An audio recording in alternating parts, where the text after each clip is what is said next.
శ్వేతపత్రం నేడు తెలంగాణ భవన్లో రిలీజ్ 9.5 ఏళ్ల ప్రగతిపై power point presentation BRS working president KTR. ఈయన శ్వేతపత్రం అంటే గుర్తుకొచ్చింది ప్రజలారా. స్వేదం అంటే ఏంది? చెమట. వీళ్ళు కష్టపడి చెమటోర్చినటువంటి పత్రాన్ని అంటే పేపర్ని వీళ్ళు రిలీజ్ చేయబోతా ఉన్నారంట. ఏం చేయబోతా ఉన్నారు? అప్పులది చూపారు, అభివృద్ధి చూపిస్తామంటారు. ఏం చూపిస్తారు? 2 బ్రిడ్జిలు చూపిస్తారు, 4 రోడ్లు చూపిస్తారు, అయిపోయా చేసినాం. ధరణి చూపిస్తారు, రైతు బంధు చూపిస్తారు. ఇవన్నీ కూడా చూపించే ప్రయత్నం ఉంది. వాళ్ళు పవర్ ప్రజెంటేషన్ చేస్తారంట, చూడాలి మరి. సేవ్ డెమోక్రసీ, ఆర్టీసీ డ్రైవర్ల సాలరీ హైక్, డబుల్ డ్యూటీ చేసే వారికి పెంపు, టీఎస్ఆర్టీసీ ప్రకటన. ఆర్టీసీ డ్రైవర్లకు ఒక శుభ పరిణామం అని చెప్పుకోవచ్చు. డబుల్ డ్యూటీ చేసే వాళ్ళకు హైక్ శాలరీ.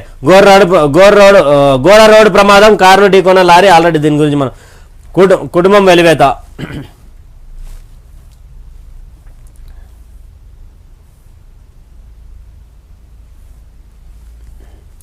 ఇక స్వేచ్ఛగా హలో క్లోజ్ అయిన ఫోన్ ఫోబియా.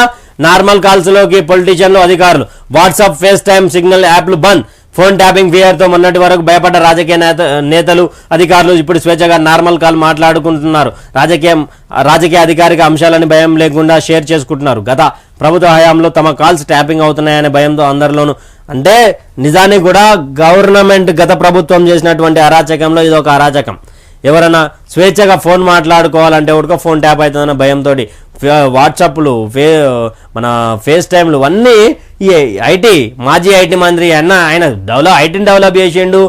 అన్ని రాష్ట్రాల్లో ఐటీ శాఖ మంత్రులు లేరు. తెలంగాణకు ఒక్కదానికి కొత్తగా ఏదో వరవడి తీసుకొచ్చారు ఐటీ అన్న కాదు. ఈయన చేసినాక ఇవి ఈయన వెళ్ళిపోయింది అని చెప్పి ఏడవడాలు. నమస్తే తెలంగాణ తీసుకుందాం. తెలంగాణలో చలిపంజ. ఈశాన్య గాలులతో పెరుగుతున్న చలి తీవ్రత. సింగిల్ డిజిట్కు పడిపోయిన ఉష్ణోగ్రత ఏకంగా 6.6 డిగ్రీల సెల్సియస్ నమోదు. చలితో కూడా చాలా జాగ్రత్తగా ఉండండి అంటూ